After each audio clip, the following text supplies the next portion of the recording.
Welcome to the Sockscast episode 175, and dear friends, we are on a timer.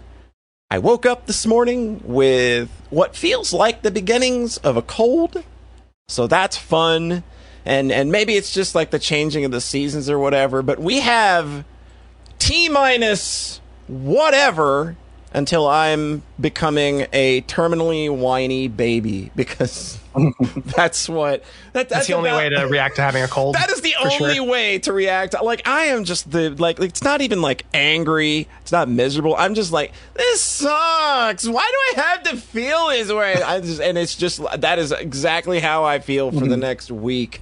And I'm just the worst person to be around. Nobody would want to be around me. So it's good that we're getting this out of the way. Before I get thrown into that.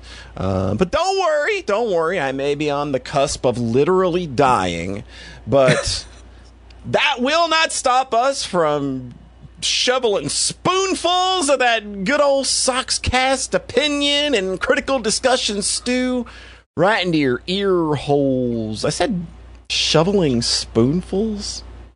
You can do that. I mean, I guess there's a lot of... A spoon is just a tiny shovel. Sure, there's like definitely a lot of like spoonfuls depending on the size of a shovel, but you couldn't do it like the other way and say, you know, you were going to spooning some shovelfuls. Yeah, I can't spoon a shovel full of things. It's like, unless it's one of those little, sand pail things you play around in with kids. Like, you might get a spoon or two out of that, but yeah, like most spoons are not going to really matter much in the terms of it. Because I got a pretty big snow shovel. It's a big wide boy. I think that thing's like a foot wide. And if I like tried to put a spoon of anything in the middle of that, I just don't think it's going to cover much of that surface area. And what is happening? Let's shovel a knife full of good takes into your ear holes. There you go. We're shoveling a knife full of good takes into your ear holes. Let's stab our listeners in the ears with our takes. Yes, I think they prefer that at this point. To my immediate virtual right, bask in his forever effervescent glow.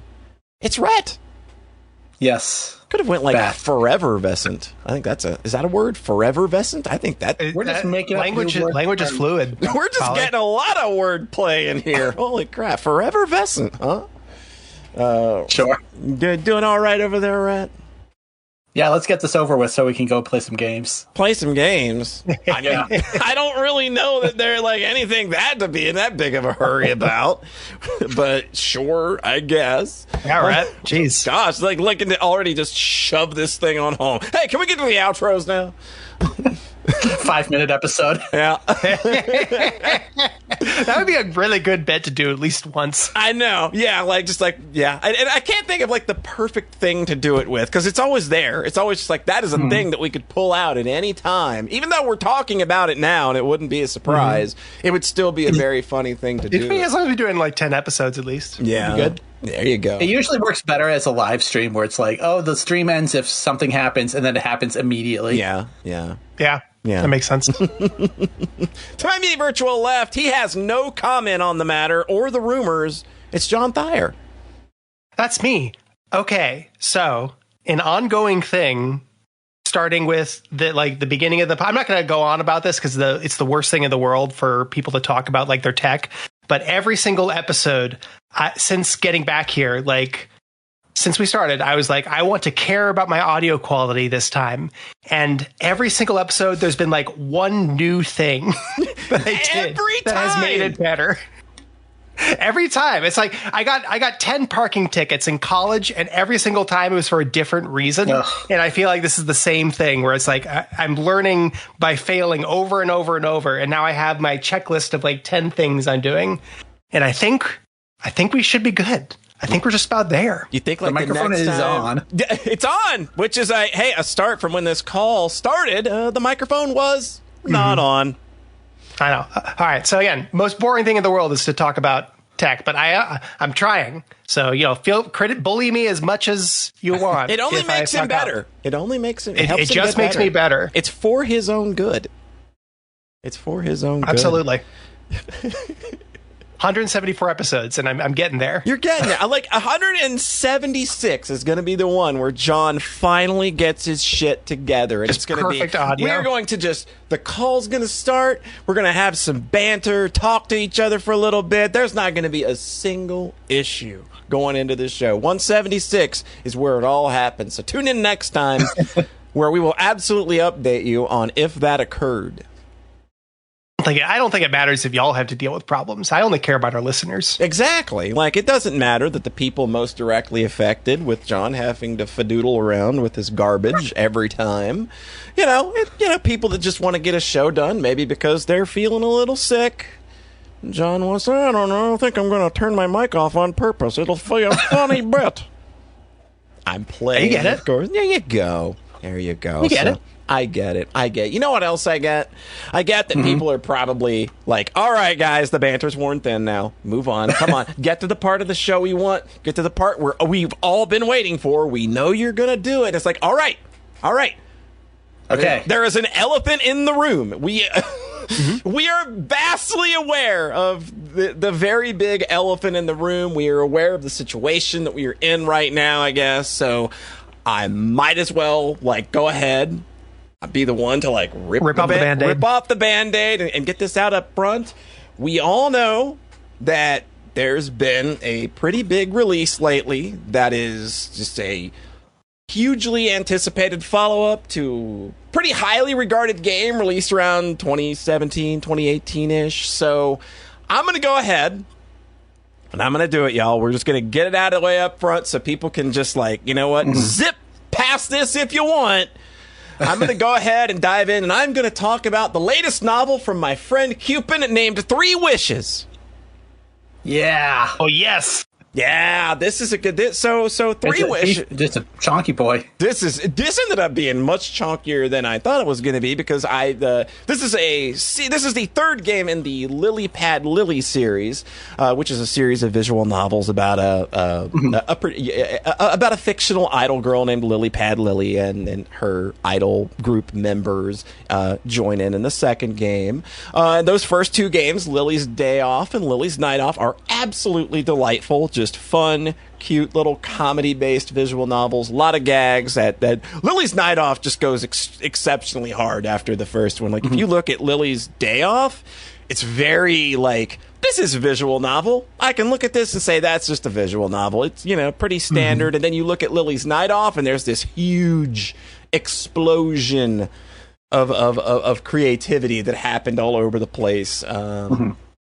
And those 2 games, I finished both of those in one stream each, whereas I needed to do 3 streams for 3 Wishes. This thing ended up being way chonkier than I thought it was. So it makes sense that this game has actually been in development since about 2015 is when he started getting all of the stuff together for it, all of the notes and stuff that he's included in the game actually show early sketches and stuff dating back to 2015. Even though Lily's Day Off and Night Off kind of came out, while he had worked on this one. So was this kind of the real goal all along then? I feel this is kind of what he wanted to do the whole time, but he just kind of has built to it each one, because each game is iteratively just better than the last. So this one, as you may assume, just goes all freaking out in terms of just when you look at this game and its presentation, you look at its trailer, it's just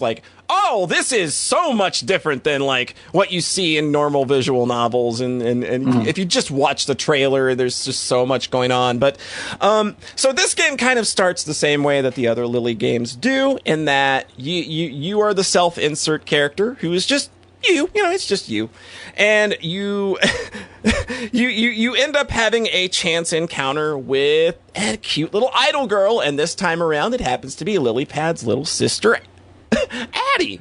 So you're gonna hang out with Addie and her little subgroup of idols, and they're known as the Lil Pads. Lil Pads. It's sickening. It's sick. It's disgusting how freaking cute it is, honestly, is it not?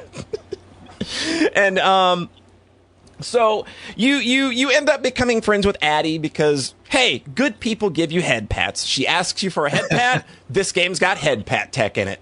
You best gameplay mechanics. Dude, head patting is literally a game mechanic in this game. It's a big thing about how this whole game works.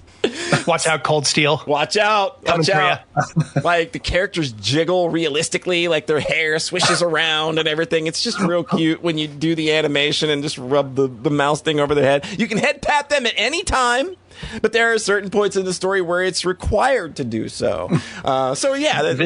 Yeah. Visual novels with jiggle usually means something else entirely. Yeah, I've played a couple of those, and it's definitely meant something else in those aspects. But you end up kind of hanging around with the lil pads for a bit, but then a star crashes from the sky, and everything is changed, and you wake up, and you're confronted with this cute little girl who's just like, hey, I fixed all of this stuff up. It's no big deal. The city is not destroyed anymore. You know, thank me. I'm awesome. But also, hey, do you want to work for me now that you have amnesia?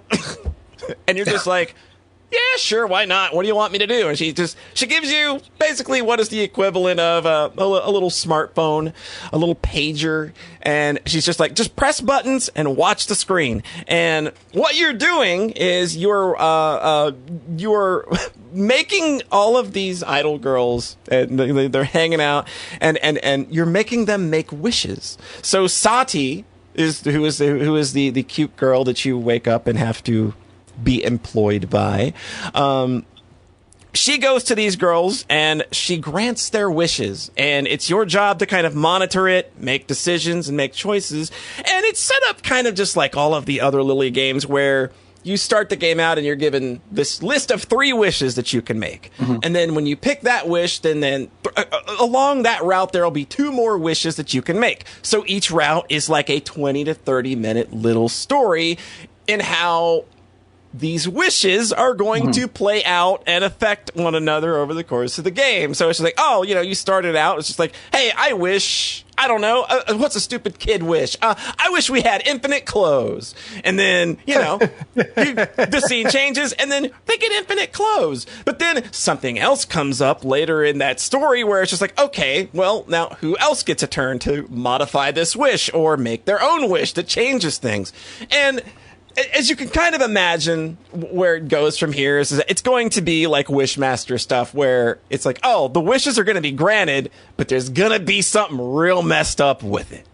And that's kind of the cycle of the whole game, where it's just a continuous path of insanity. No matter what route you pick, there are routes where characters are going to be killed. There are routes where characters can become fascist dictators. This rules. This is so good. There are routes where, hey, why not? Everybody just gets turned into candy. Why not? So there's a lot of ways they can go with this. I don't want to spoil any of it because I think all of the routes are genuinely freaking hilarious. And I think that's a big important thing. I think that's one of the hardest things to do, is make a funny video game. Mm-hmm. As somebody who has made 1 or 2 funny video games and is basically the expert at this point, I think that it is hard to make a very funny video game. And I think that Cupin has done this miraculously 3 times in a row. Like, he's just got this range of humor that goes from like, oh, that's cute and funny, to, oh my God, that's just really dark and also very funny. And this game just like runs the gamut of that, and it also just has a really awesome and wholesome ending that completely caught me off guard.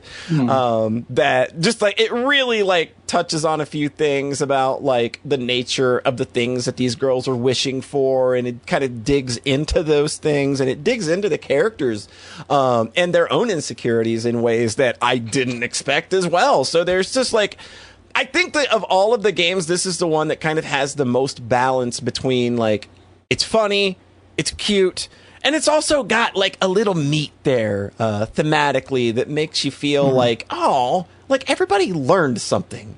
But it never loses its sense of just being absolutely out of its mind bonkers.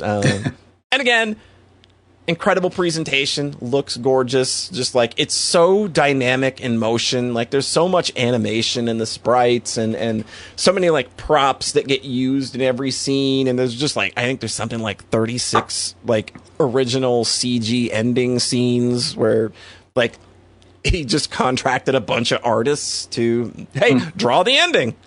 So you get a lot of really cool styles in that way too.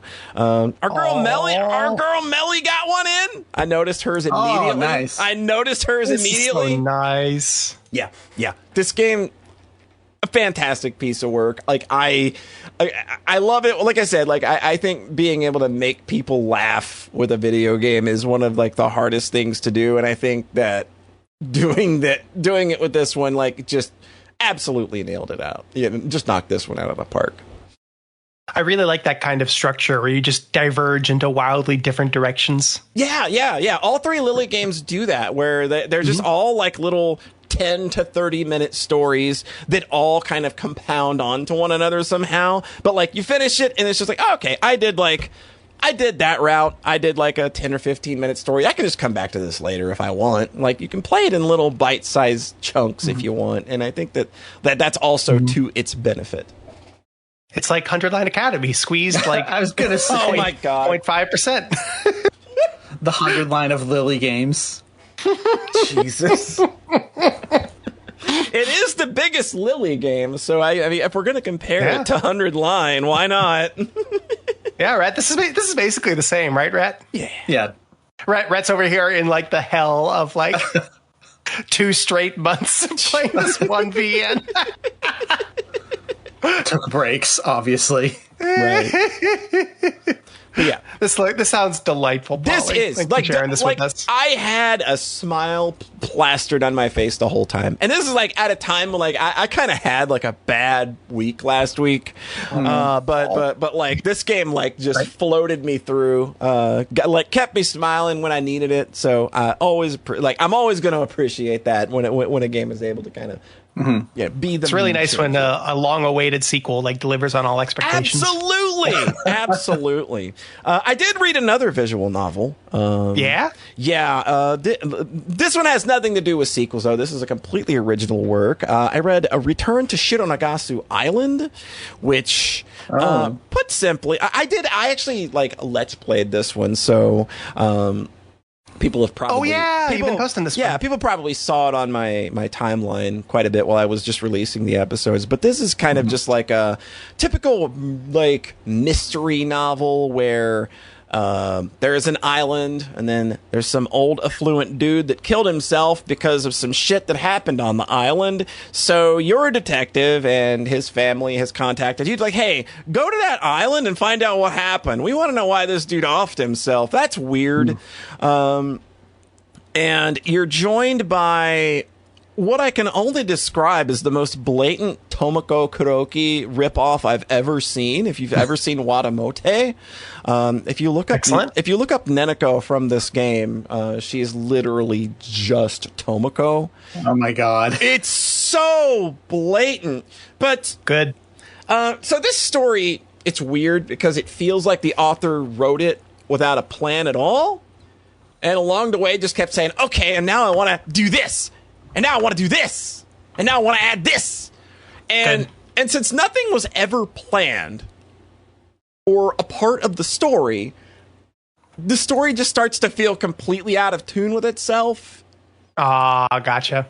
This game's bad, by the way. I'm just going to say it now.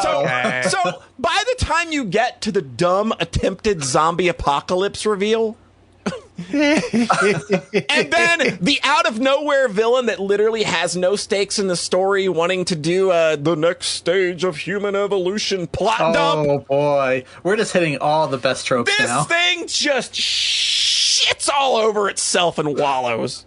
It's like, I've never read a story like this. This is so confusing to me because I've never read a story like this where the characters aren't characters. They're just, there are tropes that they lean into. You've got the shy, awkward girl, like the stoic, obviously important to the plot girl, the abrasive one. But you literally find out nothing about any of these characters that isn't something that's required to move the story forward. When terrible things start happening on this island, like, nobody has a realistic reaction to any of it. Like, y'all just saw a burnt corpse and the only person freaking out about this is the shy, awkward girl? Like, and characters, like, they only have motivations and emotion when the writer thinks, oh, it'd be cool if she said that right now. And, like, the funniest thing is you literally never end up finding anything out about the main character and Neneko. Like, we never find out, like, how they know each other. What is their relationship? Why is she in America? She just flies back to Japan at the end and that's it. This is single-handedly one of the worst visual novels I've ever read. I'm not even. I'm not being hyperbolic.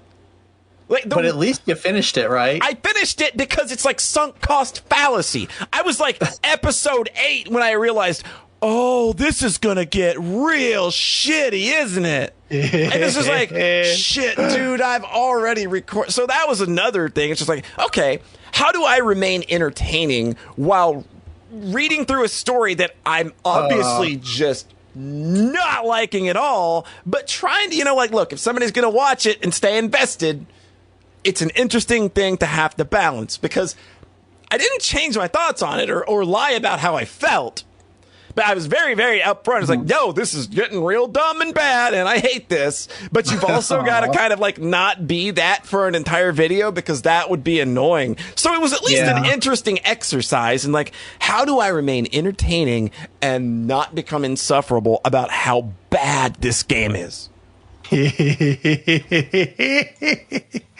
Yeah, like this game is just bad. Like the writing and the characters are just so ridiculously god awful. And I have no idea how this game has the positive reputation it has. I think this looks like an artist game. They have a very loved on Pixiv.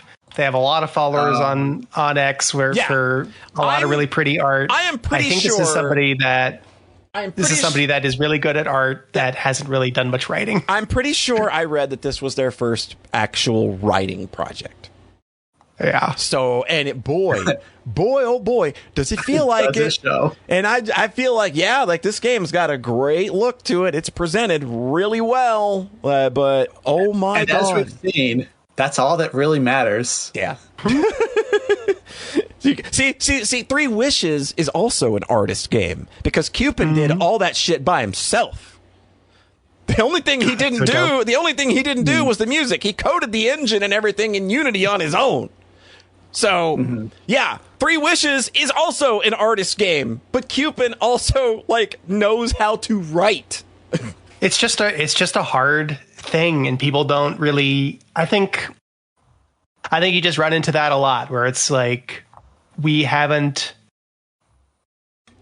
read that, like in games especially, like you'll play the big dream action game, and you'll get to the cutscenes, and it's like, oh, y'all put a lot of time and work into learning these other things, but not the just kind of assumed that this part was easy. Yep. That's really like, man, it's just like this game just has characters pull shit out for the convenience of plot for just so many reasons. Like there's at one point that like the main character is mentioned to have had a Yakuza background, but then it's just like, but it's only done. Doesn't come up again. It never comes up again, and it's only done for the point of making him seem like a badass in the moment. It's just like, what? It's so bad. Ugh, don't play Return to Shiro Nagasu Island. Go play Three Wishes instead. And that's all I have to say this time. John! So I was just looking at like various like responses to the VN and whatnot. Cool. All right. Well, thanks for pulling us into you as always are the most plugged into like contemporary indie VNs. Yeah, I try. Both English language and Japanese, and I really appreciate getting that lens. I appreciate that observation. Yeah. Well, I played a long anticipated follow-up to a really beloved Metroidvania platformer that came out some time ago. And I played the follow-up, and I really, really liked it. But I played Super Junkoid. Oh, nice. Mm-hmm. Super Junkoid. I also played regular Junkoid. We haven't talked about that. These are just cute games. I haven't played that much in the realm. Basically, I talked about this when talking about Pokemon Odyssey, but I'm trying to make a point of playing more like ROM hacks and fan games. Yeah. Because that's just a strong realm of like very developed scenes and aesthetics. Like that's the big thing with like playing the Kaizo Mario games is like you have a whole language of people that are drilling down over 10 plus years, figuring out how to make this specific kind of game really, really well. And that's not a thing you really get in just playing kind of a lot of original works. Is you get that like community focus on one specific vision, or like one specific play language and exploring that specific play language really exhaustively. And I think that's cool. Mm-hmm. But I played a lot of Kaizo. I played Pokemon. We talked about that last week. Mm-hmm.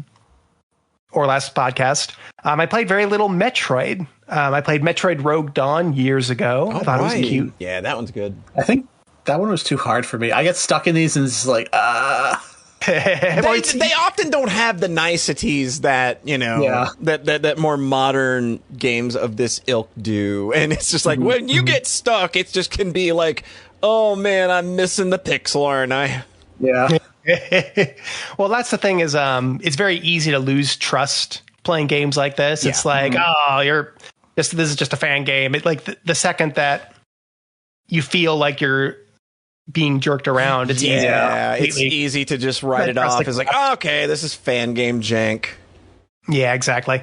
And so, a lot of times that's fair. That's true in that's true of all amateur spaces. Is a lot of the time you are being jerked around, and that's okay. The Metroid ROM hack scene is like kind of big, but like very, I feel, underground and like full of undiscovered treasures, basically. But it can be a little absolutely. I watched footage of a brand new one. It was like Metroid X Fusion, and I just got YouTube recommended like the finale of it, and it was like, what the hell? I just watched it for like 20 minutes and I was like, damn, I probably should have played this instead of watching this. This is crazy. I've had that happen a couple of times where I'll watch somebody stream a game and it's like, I should have ducked out of this stream after 10 minutes.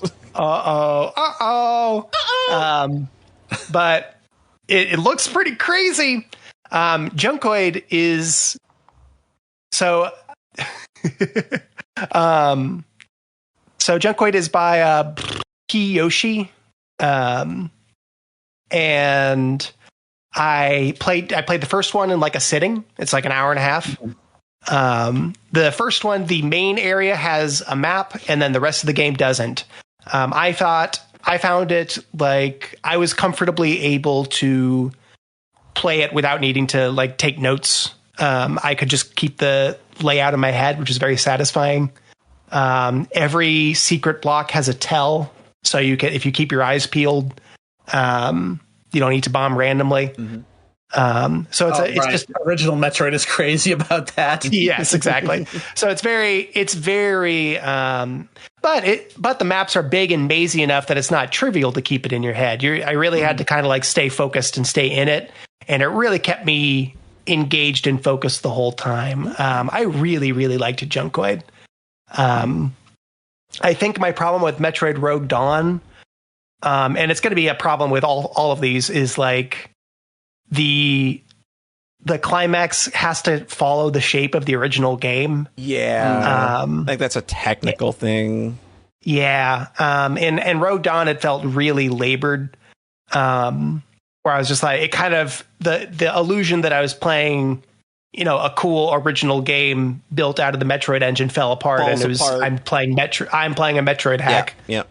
And Junkoid is the same way. I think that the narrative in Junkoid lends itself better to that. It didn't feel like things collapsed the same way. I felt like, you know, the Mother Brain sprite redraw and everything. It felt solid. It felt solid to me. I really like this one. I think for a majority of folks listening to this, they're probably going to prefer Super Junkoid. Yeah. Because it's just gorgeous. Oh, yeah. Super Junkoid looks phenomenal. Super Junkoid is so pretty. And it's just like, you know, you have regular Junkoid is like Metroid 1 where there's no map for most of it. But Super Junkoid is more like just, you know, a normal modern Metroidvania. Yeah. You have the big map you fill in. Ultimately, once you find the map in the zone, it marks all the power-ups so you can't miss anything on the map. So it's very comfy and like gentle to kind of puzzle your way through. And I think I would be, you know, pretty put off by that. Except that it's just so fucking pretty. Yeah. It's phenomenally gorgeous. It's just unbelievable. Visuals are all that matters. And it's got a big ass penguin in it. What could you like? You cannot go wrong with a big ass penguin. It's got a big ass penguin. There's a few original ASM bosses that are really cute. I just like this. I like this one a lot. This one, I felt like Junkoid handled its climax elegantly and how it had to kind of match the originals. Yeah. This one does not. This one feels like I was having a really good time, and then the climax, it just has to copy so many beats straight from Super Metroid, and it doesn't really set them up at all. So that is a weak spot here, is that I don't think the story really comes together in the end. But if you're up for just enjoying the kind of the Yume Nikki vibes of exploring this world and having a very nicely, because getting the pacing of this kind of game right, where you're like kind of Zelda dungeoning your way through the areas of getting like on opening this door and opening this and having things there's a biological themed area that's really, really pretty, and the nature of the whole area changes when the organism dies, and the way that plays out just sticks in my brain for how cool of a place it is. I think that's the kind of thing you really want out of games like this, is just creating that really strong sense of place. Yeah, like Phantasy Star 2 does something like that in the back half, where all the enemies become like biological, like, you know, mechanical fusions. It's just like, that's one of those things that, like, I'm always reminded of Phantasy Star 2 when games kind of change the very nature of its place like that. Or like when the opening area in Hollow Knight changes to have all the the infection, when the infection spreads. Yeah. That's so good. Yeah, that's for me. I'm just so like, amazing. I know which Super Metroid area they reskinned this one for. Yeah. Does Junkoid do anything interesting with like actual power-ups, or is it just kind of Metroid? It constantly changes. Super Junkoid especially changes. Both of them change the power-ups a lot. Okay. One thing is that they make wall jumps and speed booster and shine sparks a prescribed power-up instead. And I saw somebody say like, oh, and they also make the wall jump a lot more forgiving. And I saw someone say like, oh, this is such an improvement over the janky wall jump in Super Metroid, and I wanted to throttle them. No, that's the point, is that it's annoying, but you can do it from the beginning at any point and break the structure of the game. That's what's cool about it. It's meant for you to be inquisitive, because you like when you jump against walls, you can do it accidentally, and that's how most people find out. You know, or that's how most people found out back in the day. These days, everybody, you know, every guide in the world says, "Oh, here's how you wall jump in Super Metroid." But when you found that out yourself, it was like the weirdest damn thing. It's so cool. It feels so good to learn, and the bomb jumping is the same way. Yep. That to me is the cool thing about Super Metroid still. Like the thing that a friend made a good quip, which is like, it's very easy to take bad lessons from Super Metroid. Yes. And very hard to take the good lessons from Super Metroid. And I think this is an example of a game. It flattens out the things that make Super Metroid interesting and turn it into just kind of a normal Indievania. So that's a little bit of a bummer, but the game's so pretty it's so pretty and punchy that I still had a good time with it. So wait, did you prefer Junkoid more? Yes, I prefer Junkoid more. Absolutely thought that. Yeah, John enjoys Junkoid way more. Yeah. Okay. It's shorter. It feels a little less at war with itself on the ROM hack stuff. But see, I had thought you were building up to, and then Super Junkoid is able to remix the climax more dramatically, and then it's the opposite. I wonder what it is technically where they aren't able to even just have and then when you hit this flag, the game ends. Just do something different. Do you just have to end it with an escape sequence or the game crashes? Do you have to have a Baby Metroid cutscene? Do you have to have this and this? I liked it. I like these a lot. I think there's an RPG Maker game or something that they made even before these. I'm going to try to take a look at that. But it was just nice. I was in the middle of a lot of big, long RPGs. So sitting down and just chewing through two things in one sitting was really comforting. I don't have a lot to say, but I also played A Plumber for All Seasons, which feels the same way. Yeah, that's absolutely the thing that came to my mind when you were like, oh, this is just a nice, pleasant, pretty thing to play through. Not a lot of friction, but it's very pretty. It's very loved on. It's got a lot of moments that make you go, how'd they do that? I think those two are absolutely comparable. I think for sure. I think that's a great, I played a lot. I've played quite a few fan games lately, and those two are both ones that are very easy recommends to. Yeah. I think a lot of the folks listening to this would be Super Junkoid and A Plumber for All Seasons. A Plumber for All Seasons is a great one for just I want to play a vanilla Mario type experience. It is creative mechanically. It's just a cute playground platformer. You find the secrets in the levels. Every level has a cute gimmick. It's gorgeous. You get to the end and it says inspired by Kirby Return to Dreamland, Donkey Kong Country Returns, and the scenery of the German countryside. It's very much not a Kaizo. No, it is not a Kaizo at all. Not, and even just finding the secrets, there's nothing Kaizo about it at all. Oh yeah, I didn't have to look up any of the secrets. It's very comfy and playable. It's better than Mario Wonder. I would play A Plumber for All Seasons over ever playing Super Mario Wonder again. I didn't hate Mario Wonder, by the way. I just, it was all right. Oh my god, I saw footage of Mario Wonder, and when it was first announced, and I said, this kind of just looks like more New Super Mario Brothers, and then everybody poo-pooed me no, look, the animations are really different, John. It looks so much better. Sorry. I think that its art style and everything I think that everything it's doing is still way more interesting than New Super Mario Brothers. So I'm not gonna. I don't think that it's just New Super Mario Brothers. Sure. But it's that happened, and then it came out, and everyone was really orgasmic about it, and I bought it. And then I got really into Kaizo hacks instead. And then a year later, everyone's like, it was fine. It was okay. I think that's me and Polly dominating the conversation on Socks at that point. Yeah. Well, yeah, but y'all are the ones whose opinions matter. Which is true. That's true. No, there's a lot of folks who are like, Wonder was fine, actually. And I'm like, listening to the zeitgeist. Fuck. I'll play it sometime, but I'm glad. I think A Plumber for All Seasons is a little bit more my speed. Yeah. And one more game. This is talk about. This is another follow-up in a beloved series that was kind of long awaited when it came out. All right. Okay. I played Pokemon Sun.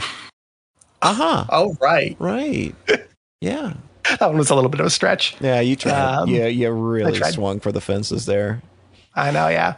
I played. This was really funny because I played this following up on Pokemon Odyssey. I just was like, yeah, I want more Mario, more Pokemon. And I looked up I was listening to the soundtrack, and I was like, what the fuck? This sounds really good. Which is the same way I played Pokemon Mystery Dungeon Explorers of Sky. It's like, what is this soundtrack? So then I played it, and the soundtrack was really good, and I posted online. I was like, God, I forgot how pretty AAA games can be. because I was just like looking at the scenery and the colors and the super saturated colors of this like tropical paradise. I'm like, oh. John talking about AAA games, and he's playing a like 2014 3DS game. 2016. Thank you very much. All right, not that old. Yeah, no, this one's. This is in the last 10 years, Rhete. I'm hot off the presses. Not even a Switch game.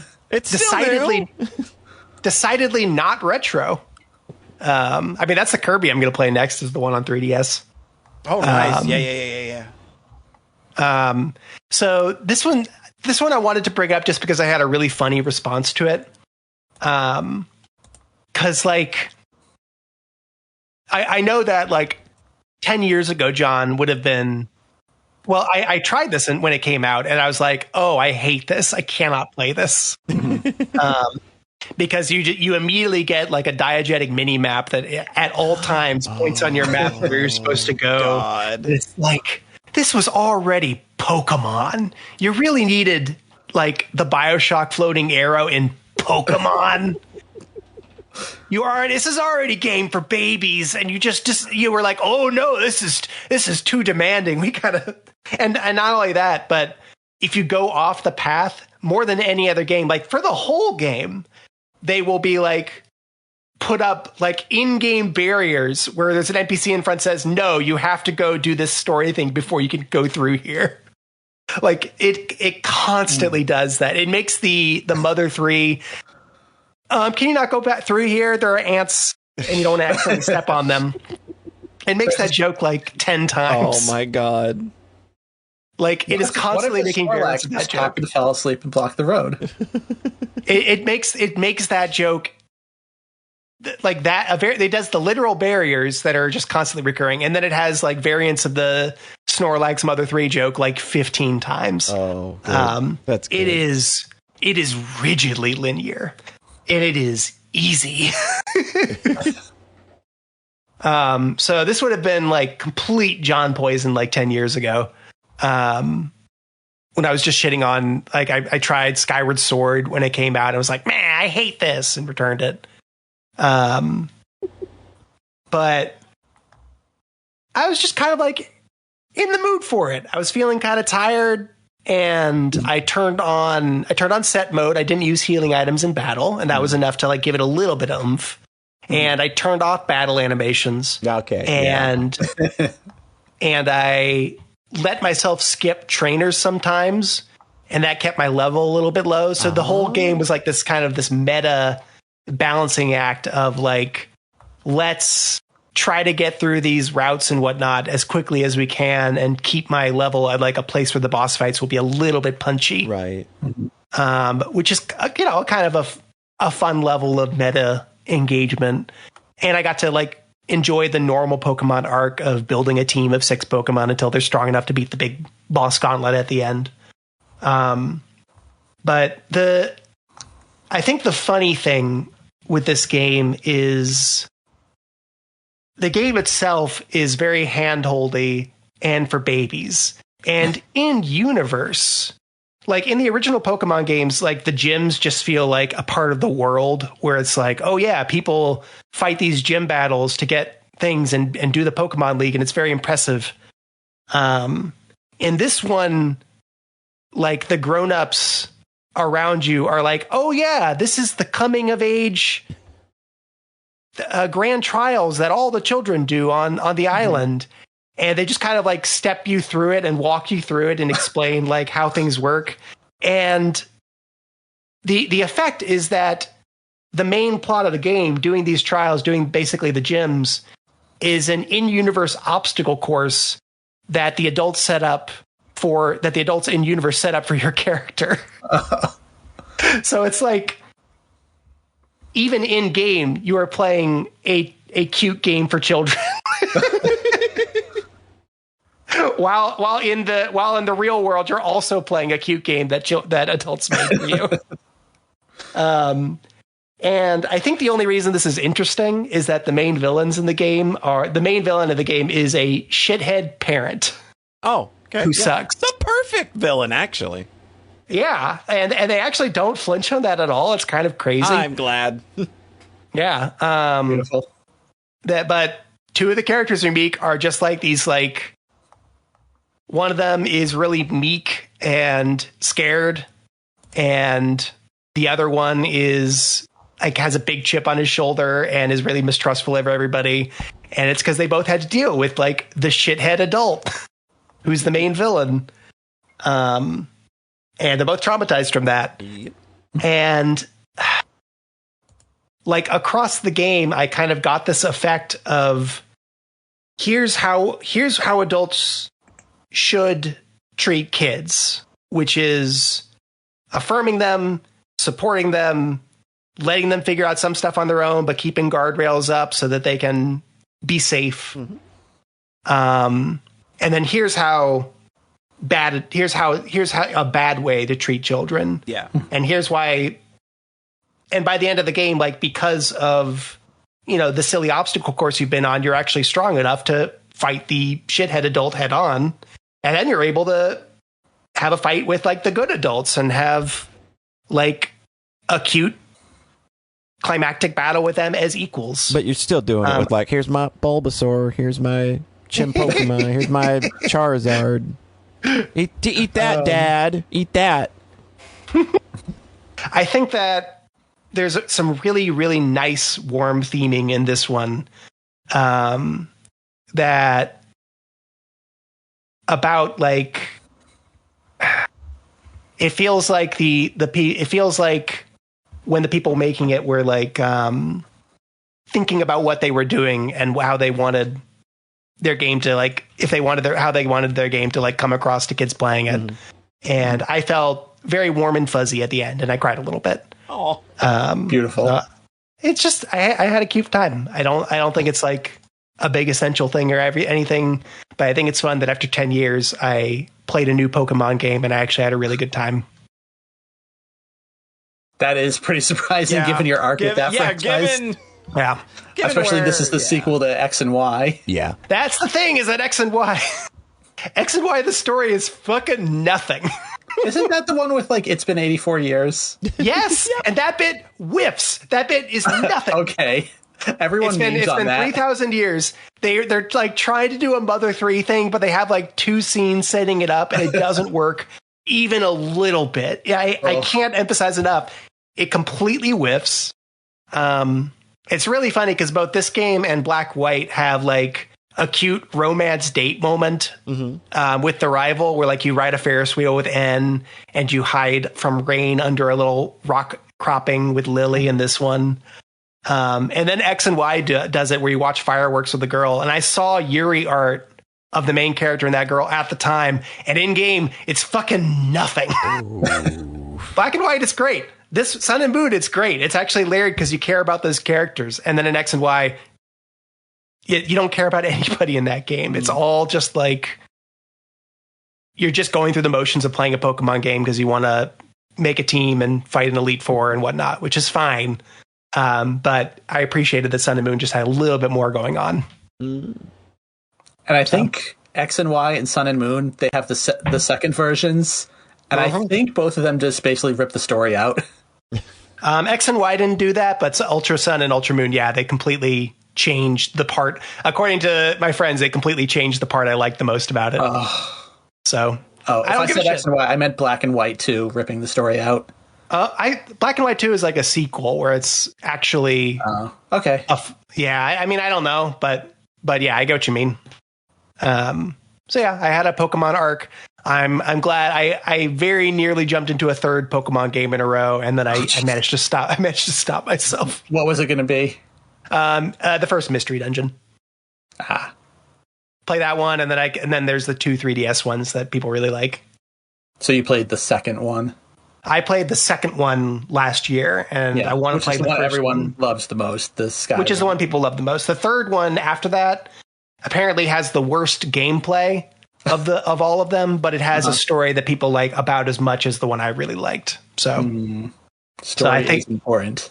The story is important. So, it's just had a fun time. My Nintendo pilled arc continues, unfortunately. So, Rhete. Okay, we've danced around it long enough. Okay, I was thinking, how long does this goddamn pit go? It's like it's like a good bit, but we got to retire it. We kind of got to let you finally. All right, like you've listened this far, you finally deserve the good stuff. All right, Rhete, let's let you do it, man. Let's rip off the Band-Aid. Okay, I fell victim to the zeitgeist, the game everyone's been talking about. The team made a game in 2017 that I was a little mid on, but I decided to check out, their follow-up. I played Donkey Kong Bonanza. You have a Switch too? On my brand new Switch 2. Oh my God! What? This is just completely fucking out of nowhere for me. I was very bummed about this one. I completely forgot that you got a Switch 2. Right? You mentioned playing this. I didn't process it. I don't think he mentioned it. I don't remember it. The only thing I've done is add Bonanza to my backlog. I was like, John might see this. It's fine. Oh, I think you added me at some point to be like, no. No, I made jokes about it, but I didn't specifically say I was playing it. Oh my God, that's so funny. All right, continue. You've left us in utter shambles here. So this is a Mad Max Fury roguelike where you, as the strong and awesome Donkey Kong, help a small girl named Pauline who wants to go to the center of the planet for some reason. It's also a Pokemon Sunlight. Yeah. It's one of the best story formats you can have. Just gotta help a cute girl on an adventure. Okay. Come to terms with herself and her powers. Absolutely self-actualize at the end. I might actually have a game in the same vein next time. Good. So I wasn't particularly interested in the start. I thought, it's the Odyssey team, and I was a little cold on Odyssey. Mm-hmm. And then you see the footage and you see banana, and you go, they just made the same thing again. But actually playing it and actually I watched some footage, I saw some streamers playing it. I was like, this actually looks kind of fun. I'm not going to say it's $500 plus buying the actual game fun, but I don't think this necessarily justifies buying a Switch 2. I think other conditions like them raising the price on literally everything else around it. Yeah. Mm-hmm. Going, well, if you're going to get one, you might want to get one now because it's not going to get cheaper. Never. It's literally Nintendo, so never. And also, yeah, everything but else. But also, they might just be like, actually, it's $550 next month. We don't, or they'll probably wait till after Christmas and then be like, fuck you if you didn't buy one yet. But the game didn't really feel like Odyssey to me at all, which is weird because that's the comparison everyone keeps making. Mm-hmm. One thing about it is that the bananas are optional. Okay. It's Donkey Kong. He wants banana. That's his whole thing. Obviously, you're going to grab them, but the entire thing is more like Zelda, where a boss drops a heart piece, and you can just walk around it if you want. Okay. You never actually. What I think is it changes the structure up so that you're doing the objectives it gives you. It's making you kill the boss at the end of an area. It's making you do whatever, the NPCs, there's a water blockage over there. Go punch that boulder. And even then, you don't actually have to talk to the NPCs. You can just punch the boulder and the game will be like, okay, you did the thing. Now the next level's open. Because it's very subtle, but I think it just made it flow better, where Odyssey was get 10 moons to go to the next level the entire time. Mm-hmm. And so sometimes you'd end up in situations where it's you kill the boss, they drop 5 moons, and then it's okay, but you still don't have enough. Just go fuck around for a bit. Mm-hmm. Yeah. This is much more goal oriented. You don't have to get the bananas. They make you just want to do it anyway, because the act of this game has 3. You know how there's 4 face buttons on a controller? Yeah. 3 of them are punch in this game. All right. There's punch, there's punch up, and there's punch down. Mm-hmm. And then there's the jump button, and then it has the Nintendo toggle to put the jump on the correct fucking spot in the options, like Kirby does. Because Rhete, I've always heard that good Donkey Kong's never punch down. That's good. Yeah, I was going to say that's probably the internet's favorite button. Oh my god. the controls are very technical for a Nintendo platformer. It's weird because like it also uses all the shoulder buttons. Oh. Like you can grab terrain and then go into like third person shooter mode with a little reticule and throw it specifically. And some of the boss fights that are about like grabbing terrain to throw at a boss that's flying around while dodging them, while using the right analog stick or the motion controls to aim. I'm like, this is a lot. This is actually like heavy action game stuff. Mm-hmm. The other thing is I feel like in Mario Odyssey, it's a platformer. And like the fun part of the platformer to me was isolated in those challenge rooms. Yeah. And then having them be isolated, having them be locked into, a lot of them were locked into the post game. Like it felt like the fun part was like spread out. And it's like, I don't really get much out of the open areas. I just want to do the fun platforming stuff. And then eventually got to the point where trying to find those challenge rooms was just like, okay, I'm just not really having a good time anymore. I've beat the game. I'm done. Mm-hmm. For me in Bonanza, the fun part is the open world where it's just fucking punching shit, killing enemies. It's much more action game than platformer. Like there's not a ton of platforming stuff. And I think the challenge rooms, which tend to be more the platforming or like kill 10 enemies in 30 seconds, like those are nice, like distractions, but they're not the main thing. So I think like the balance is better because I was enjoying the main areas more than the side stuff than it being flipped in Odyssey. Mm-hmm. And there's transformations. It's kind of Shantae-ish where like you get like these different forms. Like one can hover, one can jump really high. One is just a bigger, angrier ape, and he just fucking screams when punching. And that's kind of the vibe of why I want to play this right now. Is like there was something extremely cathartic about game where 90% of your action is just punching and destroying the terrain, and just like I'm kind of in the mood for that right now. Actually, like that. I just love the verbiage of a bigger, angrier ape. Dude, he's so big and angry. Like, he has a charge attack, like a charge punch, that just sends a huge shockwave out, and you can if you collect the bananas, you upgrade the shockwave, upgrade the charge punch. It's like charge. Like Pauline's like, oh my god, dude, you are really punching, huh? Dude, you kind of, maybe scared me a little bit. Yeah, there is. It's funny. I didn't notice this myself until the end, but the idle animations with Pauline actually change over the course of the game, where at the start she's kind of nervous, and then like 3 levels in she's like ruffling his hair and stuff. That's actually really cool. It's like that stuff.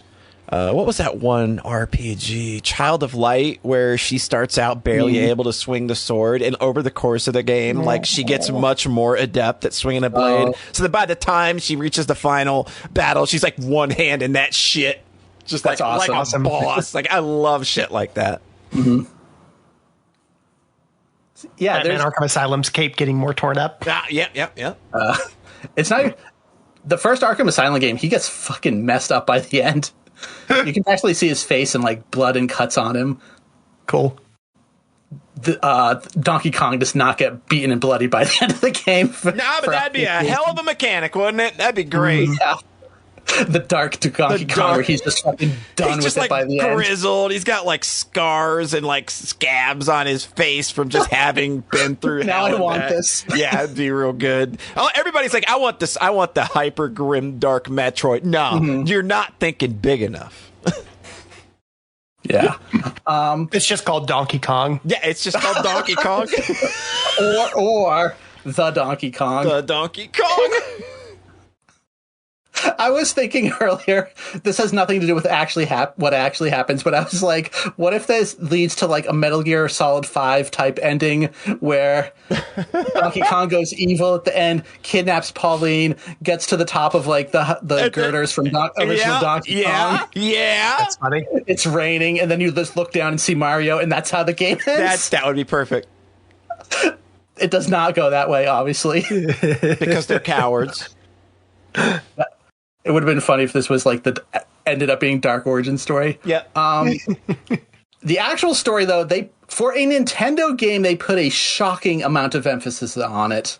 Mm-hmm. Like Miyamoto shit in his pants. There's more story than like Galaxy for sure. Like there's areas that are just fully dedicated to vibes and progressing the story. There's a couple like fairly long cutscenes towards the end, like finishing Pauline's arc. And then I'm not going to say what it is. I kind of wish I hadn't gotten spoiled, but the last couple hours just go fucking insane. Like this ends so huge. I thought of Contra at one point. That's the only comparison I'm going to make. Wow. Aw, cool. I was like, oh, you guys just went for it. So it ends extremely strong. I was really happy with it. And then there is a post game. I put it down for like a week after that. And then one night I was like, let's just peek right now. And it was like, I went back to the original opening area with all the powers that you have now and just basically completely destroyed it. And I was like, it's a little dull now, huh? Like once you've lost the story progression and like the motivation to keep moving forward, and it just becomes open sandbox. I was like, oh, hey, it's Odyssey. Yeah, now I'm like, oh, now I'm not actually sure. So like, I will go do the thing that it asked me to do and see how that goes. But I think like the elders that you meet over the course of the journey, they're just like, give me 500 bananas or something like that. If it's that, I'm just going to be like, okay, peace. Yeah, I actually really like this game. I think, shockingly, Oh, that's a win. Nintendo's having a good year on this podcast. Yeah, like I can't think of anybody like, man. Between the like Pokemon arc and the Kirby arc, I'm like, oh shit. Oh no. like we've had years where it's just like all Falcom or something like that. Yeah. And this year it's just all Nintendo. I mean, even I did like ROM hack stuff this time. So Slam dunking Falcom in the trash. Oh god, sorry, I couldn't finish the joke because I started feeling like bile in my throat. Ugh. No, like they're still extremely evil corporation. Still hate them, but look, sometimes the games are good. What are you gonna say? It's funny because I played Kirby in the Forgotten Land early in the year, specifically because I thought I wasn't going to get a Switch 2. And then they put the DLC for it out the other week, and it's like $20 and really anemic, like 12 remixes of levels, and I'm just like, oh, well, now I'm good because I've already played it. yeah. Like, I probably will pick it up at some point when I'm ready to just replay the entire game. Like, if you just load it up with a complete save file, you're going to be done so fucking quickly and just be like, what the hell? Man. For $20. Yep. God, It's also kind of funny that it's remixes of the existing levels when the post game already existed. Oh no. And remixed it of existing levels. Oh no. It doesn't sound as robust as the extra content in the Return to Dreamland. Yeah, Deluxe. exactly. You've also got this comparison point of here's how you do a remaster and add content, like the whole Magalore epilogue thing, the whole additional changes they made to the arena. Like, that's my kind of gold standard right there. Mm-hmm. That's my John wants to get to this when he wants to replay that game. Mm-hmm. Yeah. So one other thing, we're finishing the journey, I guess this time. I've got ending number 1 in 100 Line Last Defense Academy. Holy shit. Oh shit. Because after fucking around and fucking around and fucking around, it was like, okay, I've got like 56 or 57 endings. I understand the flowchart enough. Like, I know where I want to go now, and I'm just going to ignore all distractions and just mainline it. So I have to talk a little bit about the structure of that game, but I think at this point, nobody really cares. So it's kind of like you have the first 100 days, and you kind of learn the setup of the story. Like, here's what can happen in the present, and here's like little fucking crumbs of the backstory. Mm-hmm. And they leave you with some huge cliffhangers. Yeah. Mm-hmm. And I think the problem I had with the game in the second arc of like the full 100 ending flowchart is that you kept getting stories about other versions of the way the present can occur. Mm-hmm. And like things were taking wild fucking turns, like third party Wishes core. Kind of. There is a zombie arc. Like, there's a zombie arc. There's a serial killer arc. there's like basically the academy being invaded by third party members, like who aren't the enemies, but they aren't on your side either, and they're wearing like big suits, very reminiscent of Virtue's Last Reward, like Uchikoshi just loves that kind of look, where it's like now you can't tell who's inside it because it's just this big formless suit, and it's just like I keep seeing all these variations of things, how things could go, but I'm still not getting the fucking backstory of what's happening. So there's like 20 routes in the game. There is one locked route. Once you've read enough of the side like variations, you'll probably come to the point where it says, okay, you're able to read this one route right now. And that's basically Uchikoshi's answer arc to why everything can go sideways in the present. Right. Mm-hmm. And it leads to a very like favorable outcome for the present. But it wasn't very satisfying as an ending to me because I still don't know the fucking backstory. So, like, it's the answer arc for things in the present that but also things that didn't even occur in the original 100 days. Oh, right. Yeah, okay. So it's like I've been edging on these answers for like literally 100 hours. So that's when I put the game down for a month and played Trails. So then I came back and was like, okay, am I really going to sit here and grind out another 40 endings and do ending one last? Or am I just going to fucking take like 8 hours and mainline it? And I decided to do the latter. And I had a really good time with that main ending. Yes! It finally gave me the answers I craved. I know what's going on now for reals. And also that ending, like saying the game doesn't have a true ending is kind of false, because the other thing about the endings is that they all would hit very similar beats in terms of like, and here's the enemy you fight at the end every time, basically. This one has a new final boss. It goes extremely hard. It made me cry. It has like a 5-minute animated thing at the end. Like, it's so clearly, obviously the ending. Yeah. It doesn't kick you back to the flow chart after it plays. There you go. It just goes back to it says the end and goes back to title screen. Yeah. Like that's crazy. There's no true ending. It's just bullshit marketing hype. And it's funny because this ending isn't locked behind the gate that the other one is, where you could just get, if you got lucky, you could just get this as your first one. That's crazy. Weird. You could.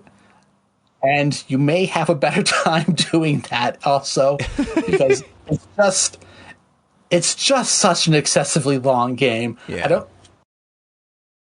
But like, now that I've seen the ending, now that I've had that moment, I am a little like, okay, but what do the other endings have? Like there's a final choice on day 100. So obviously I went back and saw the other ending, and that one's also crazy, but it's clearly not the true ending. Right. And then I went back to like day 82 and did another choice to see how that could go out. And hey, doesn't go well for everybody as usual. I think at least about the final routes that I have left is because they start later in the timeline. Like, it doesn't take as long, because like when you're having a choice on day like 3 and then having to play out 97 more days for those routes, like, it's just excessively long. That's way too much. And there's things they could have done, like morning announcement stuff, like Monokuma-esque, like rise and shine, everybody, or good night, everybody. Like, doing that every single fucking time for not 100 days, but thousands of days is just... Certain battles happen on the same day in every route, and skipping is slow. It's hard to explain why, but skipping is slow because it still plays out all the dialogue. Yeah. It just skips the battle part. You still like load into the battle screen.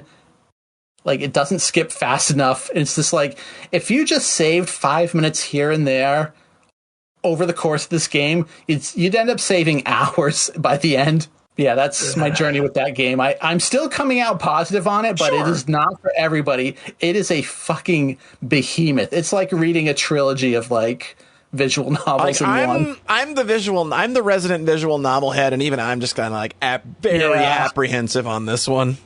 Mm-hmm.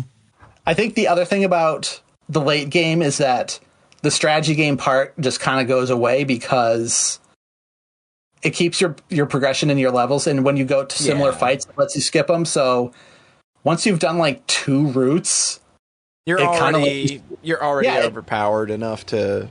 But it just lets you skip everything anyway. I mean, that's fine for me because that seemed like the least interesting part of the game to me. I had no interest in it anyway.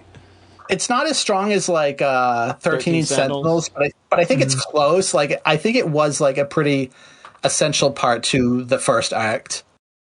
And then luckily they balanced the final battle in true ending so that your levels don't fucking matter. That's cool. So like it did again, that's another thing that made that ending so satisfying is that it had one last hurrah for the actual gameplay side of it. It's like, oh, hello, haven't seen you in 70 hours. What's up? God, that's funny. Because you just kept skipping battles. Because the battles themselves are just the same thing over and over. They're the same thing. There's no point in redoing them. Yeah. If something there's one point where like if something different happens in that fight, they won't let you skip it. So occasionally I heard somebody say like, I was on ending 85 and all of a sudden it didn't let me skip a battle. Wild. Like there's some variations, which is probably why they don't let you immediately skip it. But I think they could have done like have a character summarize the fight in text instead of loading the whole thing, going through the motions and still taking like 5 minutes on a fight you skip. Just be like, oh, they attacked again. We won. 2 seconds. Like that game needed some quality of life and editing. It needs a lot of just speeding things up. Like it's very like I know I've mentioned it before, but it's very similar to how like you could probably say 30% of Virtue's Last Rewards runtime is literally watching the animation of dots moving on the map. And that was frustrating because it really didn't feel like it led to anything either. Yeah. Yeah. That's my last Academy journey. Nice. Damn. It's nice. What's your hour What's count? What's your final at the end? hour count? Yeah. Okay, the Steam hour count. Oh, I don't have Steam open because we're recording. It's at like 150 probably. Oh, okay. Maybe it's higher. No longer than Umineko. Okay, it's just longer under 170. Longer than the longest VN I've ever read. It's just under 170 hours right now on Steam. I don't know how much of that was idling, though. Cool. Yeah, I'm glad that turned out, because I'm still, like, even though I'm hesitant, it's like, come on, it's like, it's Uchikoshi. And, like, you know, being the big Uchikoshi stan that I am, I kind of have to. Like, I did World's End Club. Like... to do anything. Yeah. We're in control of our own fate. We are. It's at least in this respect. But I am glad that I treated you good at the end. Yeah. Right. I'm glad that it didn't end with like a wet fart. Oh man, if True Ended was a wet fart, I would have just been like, throw it in the trash. Literally removing it from his library. Now no one gets to play it. Now nobody. It's just like you could watch so many 12-episode animes in 170 hours instead of playing 100 line. Yeah. I mean, if that's the kind of, like, if you want to look at valuation like that, I suppose, you know, some people, like, maybe some people just want what 100 line is doing and all. Like, I don't know that I've talked to anybody that loves everything that game's doing, because everybody seems to kind of hit that moment where it's just like, I kind of need to mainline this. I need to mainline this. It's so much. Because I think, like, exploring to find the paths that would open up the locked route kind of was the game for me for a while. But then after I did that, it was like, oh, I've still got 40 endings left. What the fuck? Like, there's still actually so much left. And I'm at 150 plus hours. Please give me the answers in the Hey, you know what this needs? More content, it sounds like. Yeah, they should add some in post-release. Yeah, do some DLC. I wonder if they actually end up doing it. I don't know if it's sold well enough to justify I'd want to that. see the numbers on this because I know that they said this was kind of like a do or die game for them, and I know that it got a lot of positive press, and a lot of people were playing it.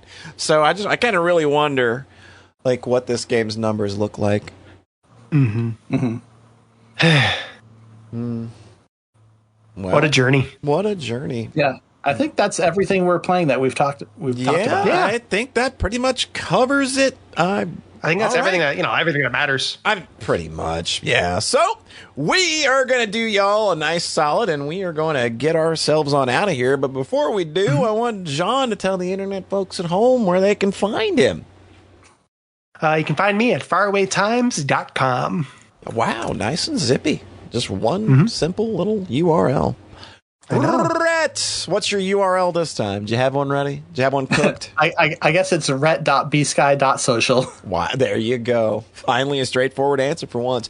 And you can find me probably just complaining all week because I'm going to be sick and I know it. And I hate it.